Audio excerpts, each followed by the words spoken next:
Okay, imagine this scenario. It happens all the time, right? A really talented employee, someone valuable, gets a fantastic offer from another company. Uh-huh. The classic dilemma. Exactly. They're torn. Mm. Loyalty, the stability they have versus, well, more money, maybe exciting new challenges. Right. A tough spot. So they go to their manager. Maybe they want to stay, maybe see if there's room to negotiate. And in some places, the manager just sort of shrugs, gives them that line. The company doesn't stop for anyone. Ooh. Yeah, I heard that one before. And bam, just like that, a great person walks out the door. But the kicker is the company's often worse off, much worse off. That's such a critical point. It's not just about one person leaving. It taps into something bigger, how companies, even massive ones, can stumble badly if they lose key people or just fail to adapt. And that's really what we're digging into today, isn't it? We're talking about a genuine industrial giant, a household name that came incredibly close to total collapse, a company that, well, truly lost its way for more than a decade. We are. The Ford Motor Company. So our mission for this deep dive is to unpack that story. Ford, specifically between around 2000 and 2013, it was this period of just immense turmoil. They were right on the edge of bankruptcy. Teetering. Teetering, exactly.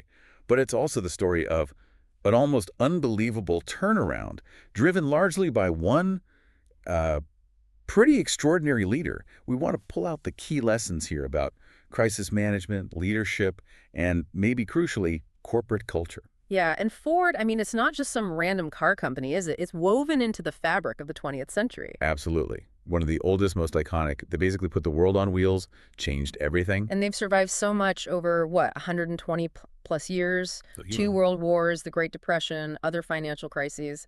You'd think they'd be almost bulletproof. you would think. But, and this is fascinating, there seems to have been this recurring flaw, almost like a pattern baked into their DNA. Some people call it their sleep culture. Sleep culture, explain that. Well, the pattern was major achievement, maybe a revolutionary car, huge success. And then complacency, they'd kind of, rest on their laurels. Gang? Coasting, yeah. Until competitors caught up or surpassed them. Then it was panic mode, scramble for the next big thing. This cycle, this sort of ingrained stagnation followed by frantic catch-up, it was a real weakness. And that weakness really came home to roost after their, let's call it a golden age in the early 1990s. Right. Sales were peaking, gas was cheap, the U.S. economy felt strong, everything looked rosy. But then, starting around 97, things went downhill. Fast. What happened? A confluence of things, wasn't it? Definitely. First, competition exploded, especially from Japanese and other Asian car makers. And crucially, they weren't just shipping cars over anymore. They were building factories in the U.S. Exactly. Making their cars cheaper, directly competing on Ford's home turf. Then oil prices started to climb. Which hurts when your lineup is full of, well, bigger American vehicles. Yeah. Precisely. Plus, you had the dot-com bust hitting the economy. You had 9/11 impacting consumer confidence. And for Ford specifically. The Explorer scandal. That was huge. Huge. The tire explosions in the late 90s, major congressional hearings, massive reputation damage. And sales just tanked, right? Tanked is the word. The numbers are pretty stark. They went from a $7.2 billion profit in 1999, Healthy. very healthy, to $3.4 billion profit in 2000. Okay, a drop, but still profit. Then 2001, a $5.4 billion loss. Wow. From $7 billion profit to a $5 billion loss in 2 years. And it didn't stop there, just losses year after year. The situation was getting desperate. So who was in charge during this nosedive? Well, Bill Ford, Henry Ford's great-grandson, became chairman in 99. He actually wanted the CEO job then. But the board thought he was too young, inexperienced. That was the thinking. So they went through this revolving door, like multiple CEOs between 99 and 2001. None of them could stop the bleeding. So eventually Bill Ford steps in himself. By 2003, yes, he takes the CEO role. But the decline just continued. To his credit, he realized pretty quickly he wasn't the guy for this particular job, this kind of massive turnaround. He recognized the scale of the problem. He did, and he knew the company was maybe only a year and a half away from potential bankruptcy. So the hunt was on, a desperate search for a new CEO. Okay, who was on the list? His head of HR had a very short list. Top name, Carlos Ghosn. Ah, the Lacoste killer. Famous for turning around Nissan. The rock star of the auto world at the time. Absolutely. Bill Ford meets with him, initially offers him COO, Chief Operating Officer, with the idea he'd move up to CEO later. And Ghosn said, Nope, CEO or nothing, immediately. that's fascinating, isn't it? They're desperate, facing collapse, but still hesitant to just hand over complete control, even to someone with Ghost's track record. It shows the internal politics, maybe the board's reservations. They were told he won't take less, and he didn't. So Gosen was out. Who else did they try? They went after Dieter Zetsche, who was then running Chrysler and Mercedes. Well, another big name. Yeah, and Wolfgang Bernhard, another Chrysler guy. Both attempts failed. Time was just ticking away. They were running out of options. Okay, so this is where the story takes a twist, right? Yeah, The unexpected candidate. exactly. The last name on that short list, someone completely outside the auto industry, Alan Mulally. Vice president of Boeing, the airplane company. That's the one. And crucially, he had just been credited with helping save Boeing from its own potential bankruptcy crisis. His name was, let's say, glowing on that list. So Bill Ford picks up the phone. Personally calls Mulally. You can imagine Mulally's reaction, right? Getting a call from the Bill Ford, Henry Ford's descendant. Offering him the chance to lead Ford Motor Company. Must have been quite a moment. He was apparently very excited initially, enthusiastic, but then reality hit. What happened? He asked for the financials, dived deep into Ford's reports. He expected, a big, powerful company that maybe just needed some tweaks. And instead, He saw what he later called a finished company. Done. On the brink. His first gut reaction was, no way. I'm staying at Boeing. He'd been there 37 years. wow. So what changed his mind? Why take on something that looked like a lost cause? Yeah. Especially at, 61 years old? That's the million-dollar question, or maybe the $300 million question, as we'll don't- see. It wasn't just the money, though the package was incredible. We'll get to that. Yeah. The deeper thing, the thing that apparently swayed him, was this internal voice, this conviction. The idea of saving another iconic American company. First Boeing, now Ford. The legacy. The legacy.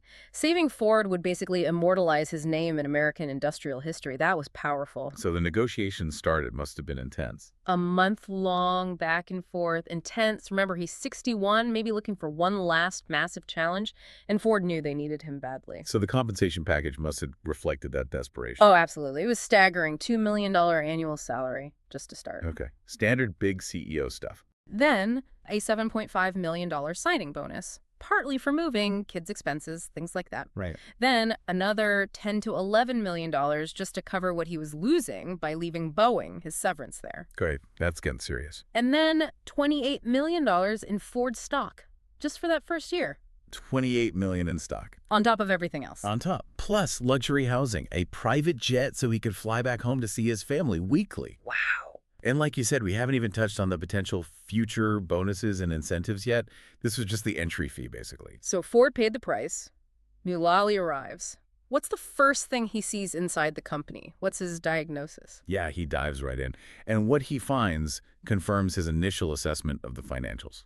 It's bad. He sees an outdated, frankly broken system. How so? Meetings were constant, but totally ineffective. Just talking shops. Employee morale, rock bottom, fearful, demoralized workforce. And the board. Worryingly, some on the board seemed almost resigned, comfortable with maybe selling off parts of the company, merging, just letting it go. Not exactly a fighting spirit. Not at all. And perhaps the most shocking thing for a car company, no really new products in the pipeline for almost 30 years. 30 years! How is that even possible?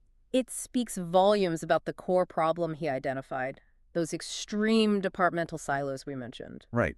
Explain that again. How did that manifest? Basically, each division head, each VP only cared about their kingdom, their budget, their targets. There was zero focus on the company's overall success. So they weren't working together, maybe even working against each other. Sometimes actively working against each other, or at best just completely ignoring what other departments were doing or struggling with. Well, Top it. And this wasn't just internal. It affected their assets, too. Yeah, Ford owned big chunks of other companies, like a 33% stake in Mazda.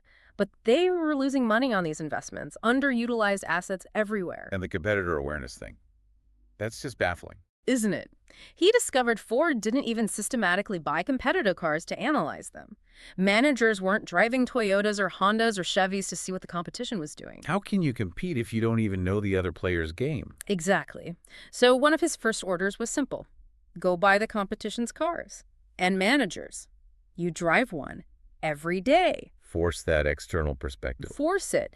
And seeing the competition up close, combined with seeing the internal dysfunction, really sharpened his focus. He knew those old siloed meetings were a waste of time. So what did he do? What was the fix? He called it the working together revolution. Simple concept, radical execution.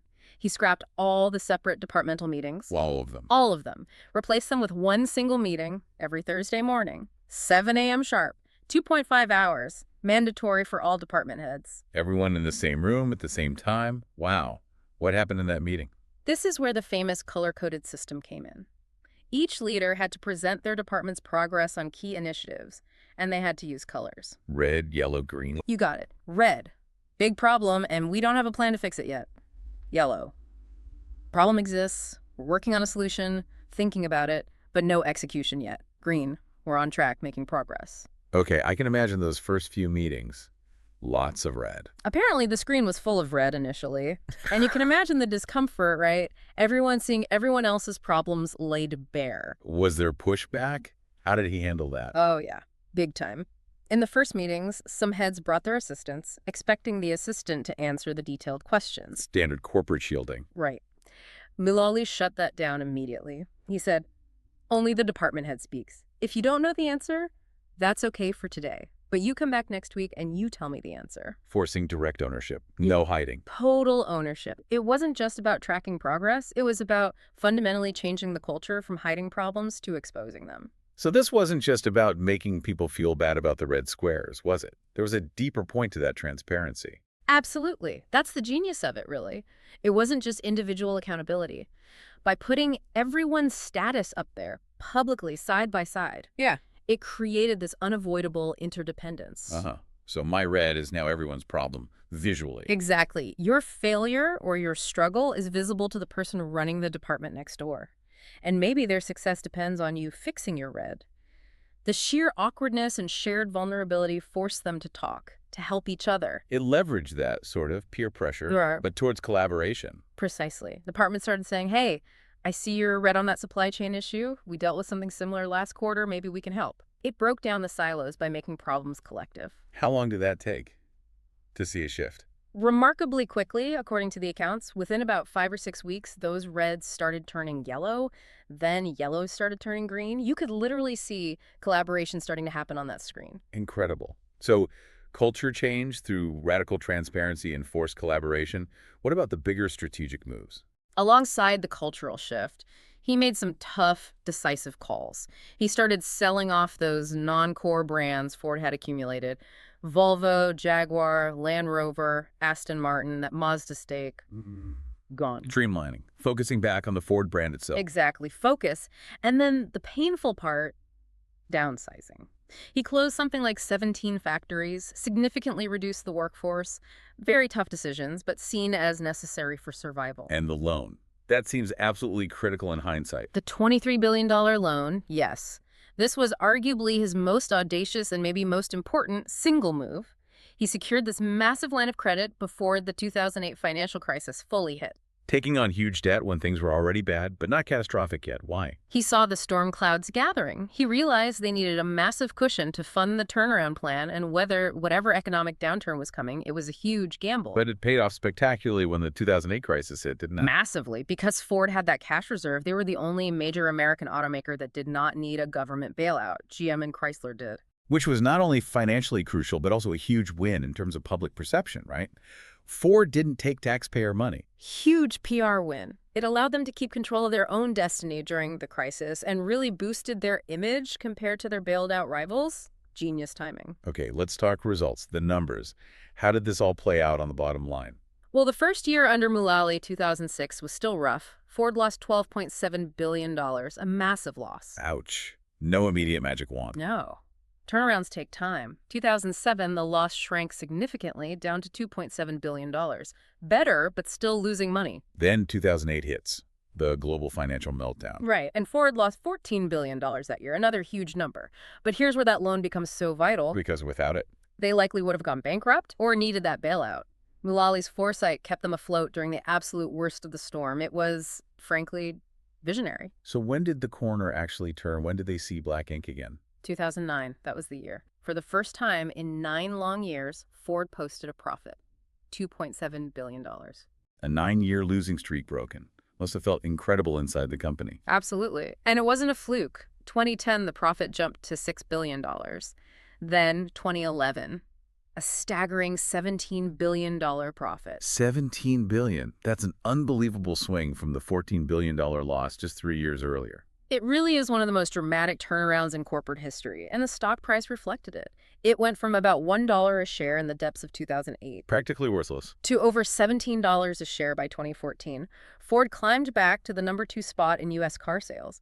By any measure, Mulally's mission was accomplished. So in 2013, he decides his work is done. Yep, he was 68, felt he'd done what he came to do. He left Ford, hailed as the savior, the man who'd rescued two American industrial icons, Boeing and Ford. And that compensation package we talked about earlier, how did that pan out in the end? With all the stock options and performance bonuses kicking in due to the turnaround, his total earnings from his time at Ford were estimated to be around $300 million. $300 million. Well, arguably, he earned it.